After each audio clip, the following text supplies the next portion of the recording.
Bonjour à tous et bienvenue pour cette nouvelle vidéo.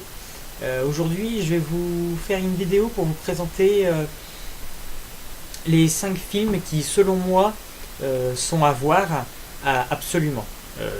5 films dans tout univers confondu, les 5 films qui m'ont vraiment le plus touché, qui m'ont le plus plu. Donc, je vais tenter de vous les présenter et de vous conseiller fortement de les regarder. Voilà, donc on se retrouve tout de suite.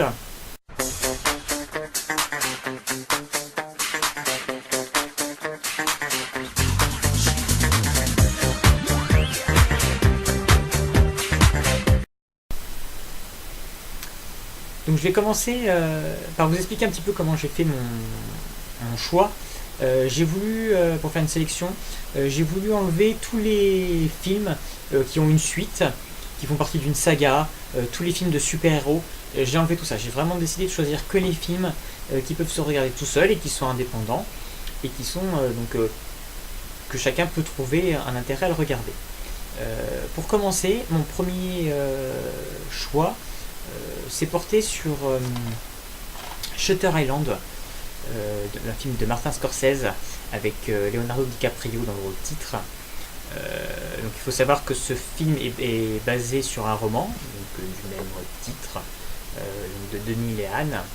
Donc j'ai vu le film d'abord et j'ai lu le livre après.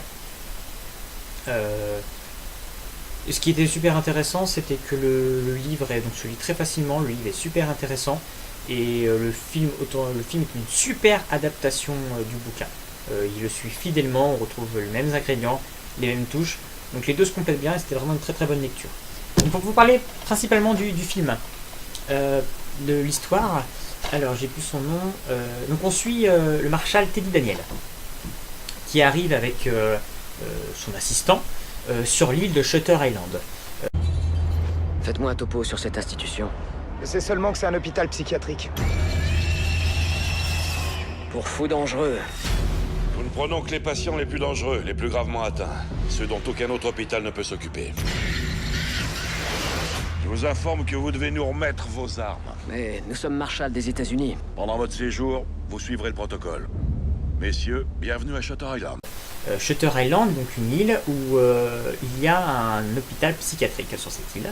C'est comme un gros rocher, et il y a juste cet hôpital psychiatrique où on met les plus dangereux fous et criminels dans cet hôpital pour tenter de les guérir. Et il se trouve qu'une des patientes s'est échappée. Et ils n'arrivent pas à la retrouver. Donc ils ont fait appel à la police, donc en l'occurrence au marshal Teddy Daniel, qui arrive donc avec son assistant pour élucider ce mystère. Donc il va rencontrer différents protagonistes de cet institut, le directeur, les infirmiers, quelques patients pour essayer de mener du coup son enquête pour élucider comment cette patiente, qui était pourtant enfermée dans sa cellule, a réussi à s'échapper, qui a pu l'aider, qui est complice. Voilà en gros le sujet de départ. Docteur. Donc, cette prisonnière, Rachel Solando, s'est enfuie en séquence ces dernières 24 heures. Elle est considérée comme étant dangereuse? On peut dire ça. On est à 18 km de la côte et l'eau est glacée. On ignore comment elle est sortie de sa chambre. On est repassé à minuit pendant la ronde et elle était plus là. Elle s'est comme volatilisée à travers la muraille. Sans trop en dévoiler plus sur le film, parce que voilà, sinon ça enlève tous les ingrédients. Évidemment, le héros a un passé douloureux, qui va forcément aussi remonter à la surface. Il va être malmené, il va être bouleversé dans cet institut qui cache, voilà, il le sent et que cet institut n'est pas clair. Ça cache quelque chose, il y a un mystère là-dessous. Et il va tout faire pour élucider ce mystère. Donc voilà, c'est un super film. Il dure un peu plus de 2 heures, mais ça se regarde très bien. Il y a des jolis acteurs, vraiment très très bons. DiCaprio est juste magistral dans ce film, comme dans beaucoup des films où il apparaît, mais dans celui-ci, moi je trouve que vraiment il porte le film et on est pris. Il nous joue vraiment bien son rôle et il nous évacue beaucoup d'émotions. La chute du film est juste magistrale, on s'y attend pas du tout. En gros, c'est un film qu'il faut voir 2 fois. Quand on a eu la chute finale et qu'on voit la fin, on le revoit une 2e fois. Voilà, on comprend mieux les petits éléments qui étaient mis pour nous faire comprendre ce qui allait découler à la fin.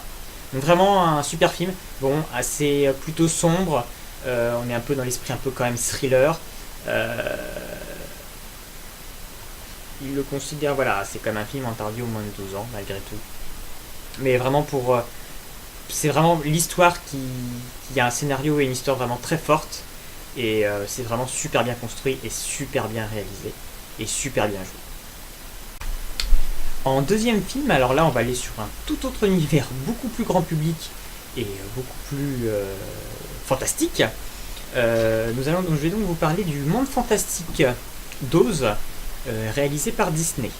On raconte, comme le titre le précise, donc tout le monde connaît l'histoire du magicien d'Oz, de Dorothée qui va dans ce monde emporté par la tornade dans sa maison, qui va rencontrer le chevalier, le lion, et qui suit son chemin de Brique-Verte jusqu'au château d'Émeraude. Donc là le film se passe dans cet univers, mais évidemment avant, puisque ça va nous raconter l'histoire du magicien d'Oz, que Dorothée recherche dans le magicien d'Oz justement. Donc là on retrouve... J'ai oublié son nom. Voilà, James Franco, dans le rôle principal du magicien. Il est juste super, il fait vraiment bien son rôle, il ajoute vraiment une touche d'humour et il joue bien le côté du personnage orgueilleux, prétentieux, vénal, et tout en dérision, et vraiment on tombe dedans, et franchement, voilà, le film il est bien, c'est en partie grâce à lui. Le Kansas est rempli d'hommes braves. Je ne veux pas être un homme brave. Je veux être un grand homme. Tu auras besoin de ça!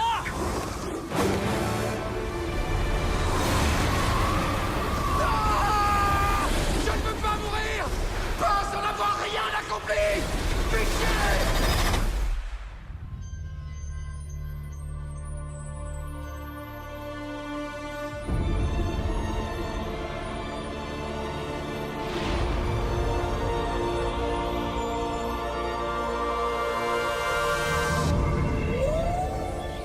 Est-ce un rêve?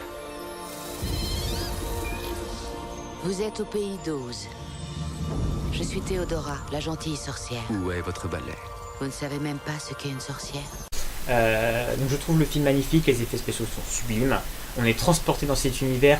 En plus il y a ce jeu au début où le film commence dans notre monde réel à nous, et en fait il est en noir et blanc parce que ça se passe là dans les années, le début des années 1900, quelque chose comme ça, et il va être emporté dans sa montgolfière dans le monde d'Oz, et là du coup quand il arrive au monde d'Oz, pouf, voilà, le film il devient en couleur, donc ça crée ça amplifie le côté du merveilleux.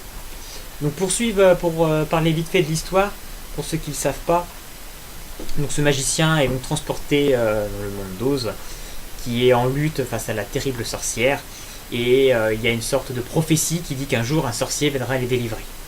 Donc s'il est pris, évidemment lui pour étant le sorcier qui va délivrer le monde d'Oz du terrible joug de la sorcière.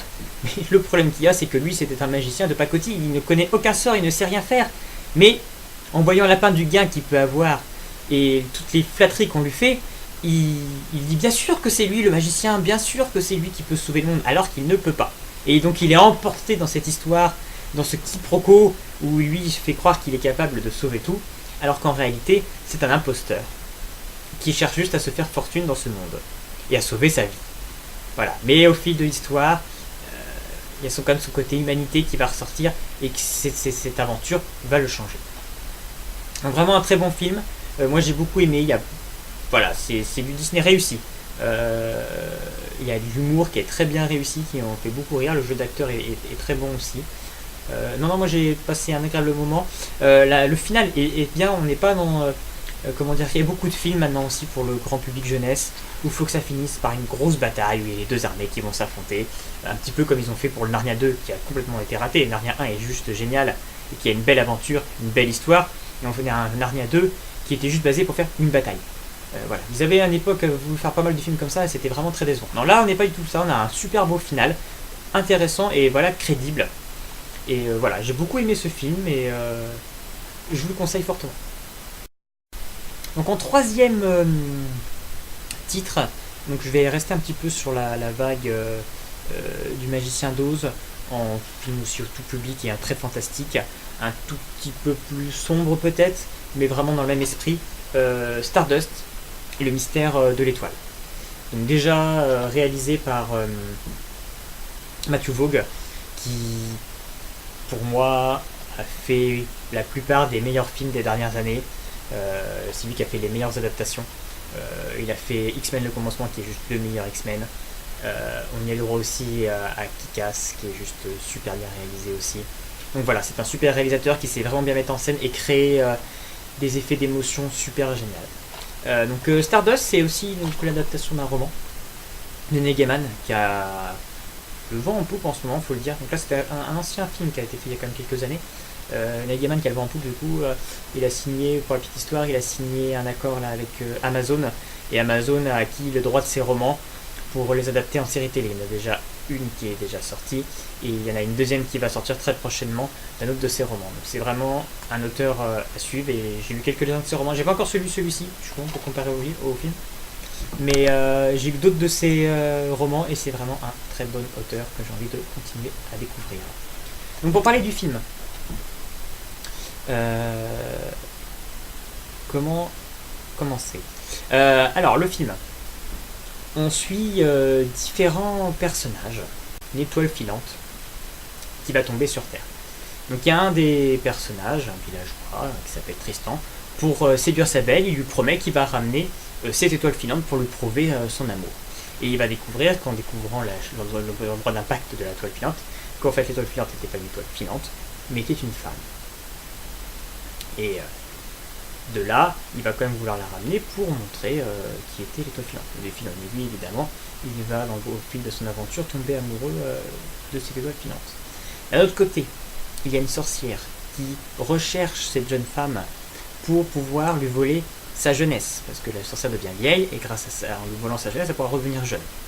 D'un autre côté, nous allons suivre un roi qui est décédé, qui avait 7 enfants. Et il a promis que le royaume irait à l'enfant qui arriverait à récupérer l'étoile filante. Donc là, on suit une espèce de quête entre les rois qui essayent entre eux de s'éliminer pour être le dernier survivant et réussir au final la quête. Le côté avec les rois ajoute à tout humoristique dans le film, parce qu'en fait, quand il meurt, il reste en fantôme et il commande ce qui se passe, et c'est super bien fait. Voilà, on est transporté dans cette course-poursuite où en fait ils en ont tous après cette jeune femme, et on est vraiment aussi dans un esprit de magie, un univers fantastique, et il y a un passé au niveau des personnages, au niveau du héros et de ses parents, qui aussi rentre en jeu. Donc voilà, l'histoire est vraiment super intéressante, on est vraiment pris. Il y a un final poignant, il y a une scène, je me lasse pas de la regarder cette scène, avec la musique, la dimension, voilà, qui se passe de cette jeune femme qui s'approche de ce mur. On sait que si elle traverse ce mur, elle va mourir, et le héros qui est là à courir pour essayer de la rattraper, pour lui dire de ne pas aller. Voilà, cette scène est juste super bien réalisée, super bien montée. Voilà, encore une fois, Matthew Vaughn a montré encore son immense talent sur ce film. Il n'a pas eu un succès depuis de masse, mais moi j'ai trouvé que ce film était juste grandiose. Il a tout pour être mis en haut. Tout est génial, tout est génial. L'histoire, la mise en scène, la musique et l'univers. Alors évidemment, je ne pouvais pas faire une sélection de films sans mettre un film d'animation japonaise. Donc je vais en mettre un que j'ai vu récemment, qui est sorti l'année dernière, il me semble, 1 ou 2 ans. Voilà, un film super récent qui a cartonné, qui a raflé beaucoup de prix. C'est Your Name de Makoto Shinkai, qui a déjà fait quelques films aussi avant. Et voilà, je savais pas trop quoi penser de ce film à la base. J'en avais entendu beaucoup parler, donc je me suis dit, il faut que je regarde, parce que qu'est-ce qu'il a de si génial. Alors au début, j'étais très décontenancé. L'histoire commence, donc on a un garçon qui comprend que, en fait, qu'il se réveille, mais son attitude est étrange. On comprend pas trop. Après, on suit une fille qui, pareil, a une attitude, au fait, dans son comportement, qui est pas normale.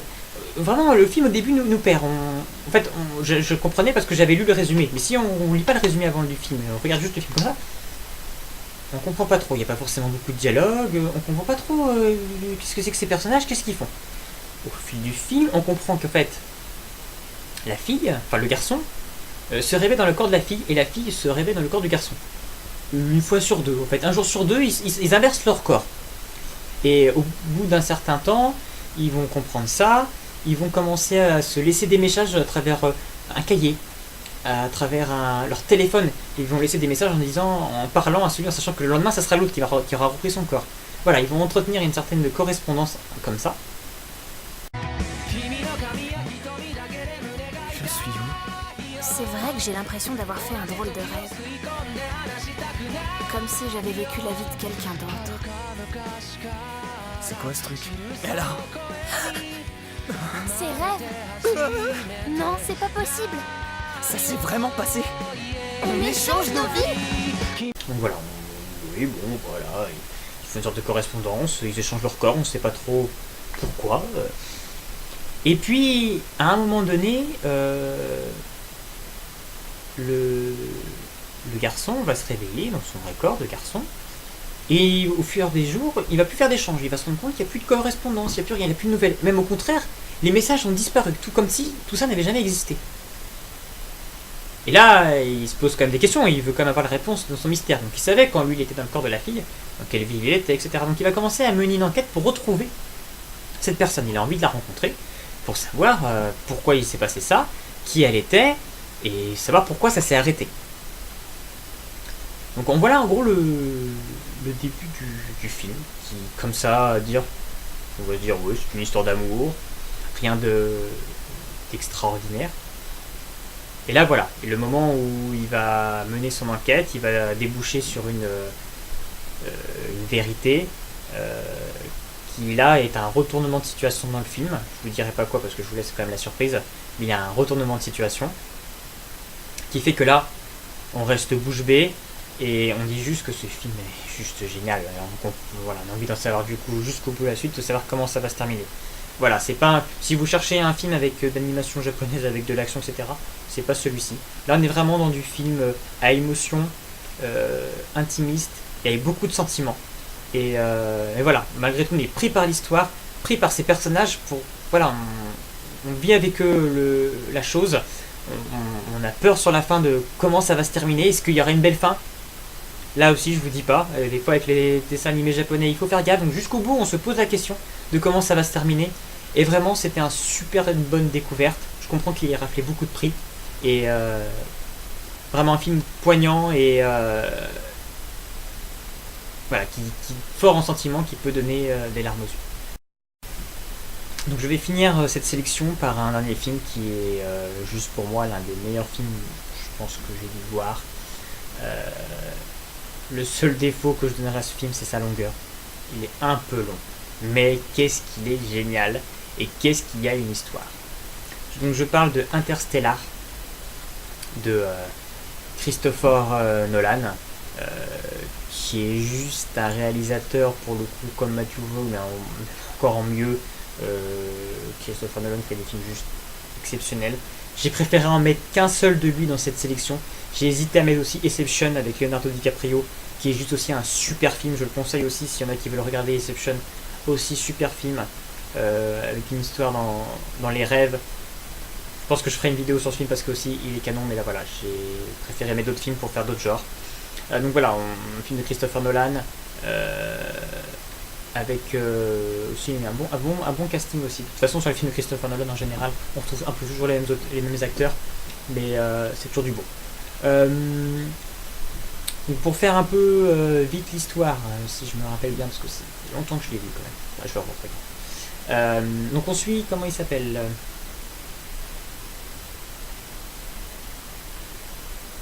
On suit Cooper.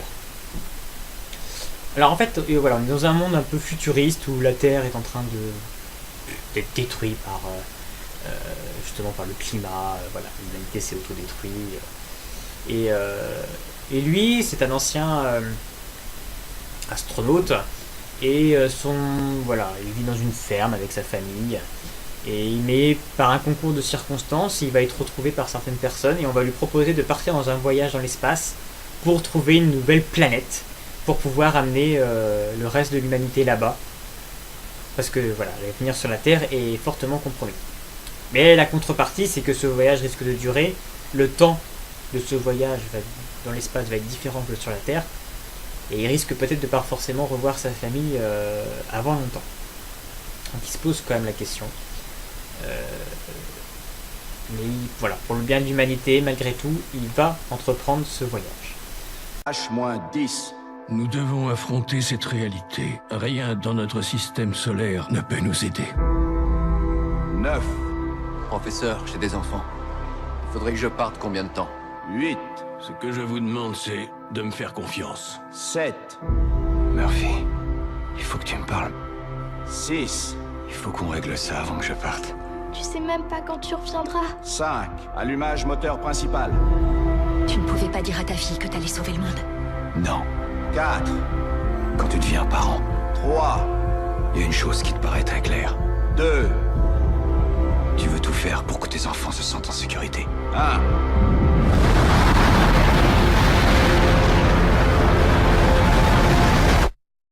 Je reviendrai. Mais quand?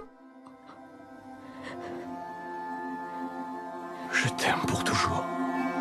On va suivre donc au début une partie avec son équipage dans ce voyage où voilà, ils vont avoir différentes péripéties. Parce qu'il faut savoir qu'à chaque fois qu'ils font des escales sur des planètes, quand ils vont chercher à savoir si ces planètes évidentes, etc., ou qu'ils vont avoir certaines avaries sur ces planètes, le temps se découle beaucoup plus rapidement. Donc il se dit à chaque moment, chaque temps qui passe, c'est du temps où sa famille grandit plus vite et qu'il perd avec eux. Voilà, c'est quelque chose qui travaille beaucoup.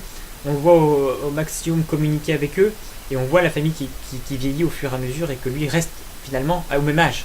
Donc cet espace de temps qui est joué, qui est très important.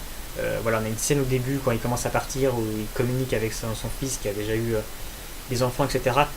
Voilà, le jeu de Matthew McConaughey est super bien joué et il nous donne à ce moment-là les larmes aux yeux. Vraiment, c'est très très prenant. Et en même temps, il va y avoir il y a un final avec un côté un peu spatio-temporel et qui va faire la connexion avec une scène du début du film. Et là, c'est vraiment juste la grandeur du film. Voilà, il faut suivre le film au niveau. Voilà, c'est un film compliqué au niveau du temps. Ça joue sur le temps, sur l'espace. Mais si on suit ça, voilà, en général, les films de Christopher Nolan, c'est toujours assez cérébral, c'est cherché, c'est construit. Et là, c'est ça qui fait la réussite de ce film, c'est que juste le final est juste génial. C'est bouleversant ce retour qu'il y a. Et ça crée une boucle au niveau du film. Et puis il y a le deuxième final quelque part du film, qui est aussi très triste au niveau du retour du héros finalement, qui revient et que ses enfants ont extrêmement vieilli. Mais la scène est, faut le voir pour comprendre. J'ai pas grand chose forcément à dire ce film parce que c'est juste un film qu'il faut voir pour comprendre la dimension. Moi j'ai passé un extrêmement bon moment. C'est vrai que, comme je dis, voilà, le seul défaut c'est qu'il était un peu long, mais ça vaut le coup. Ça vaut le coup de passer il y a une demi-heure, 10-20 minutes, qui peuvent passer, se dire qu'est-ce qui va se passer, voilà, mais ça vaut le coup pour le final et pour l'ensemble du film. C'est des films qu'on aimerait en voir plus, qui sont construits, qui sont réfléchis, qui a une histoire, il y a un scénario, et c'était juste éblouissant, et voilà. Vraiment super bon film. Donc voilà, je vous ai fait la sélection de mes 5 films préférés, entre guillemets. Comme je dis, j'aurais pu rajouter Inception dans cette liste, mais ça m'aurait fait 6, il fallait faire un choix. Donc on se retrouve bientôt pour une prochaine vidéo. J'espère qu'elle vous aura plu. Vous pouvez faire un petit commentaire si vous le voulez en dessous pour donner si vous aussi vous avez vu ces films et qu'est-ce que vous en avez pensé. Et on se retrouve bientôt pour une prochaine vidéo. À très bientôt. Au revoir.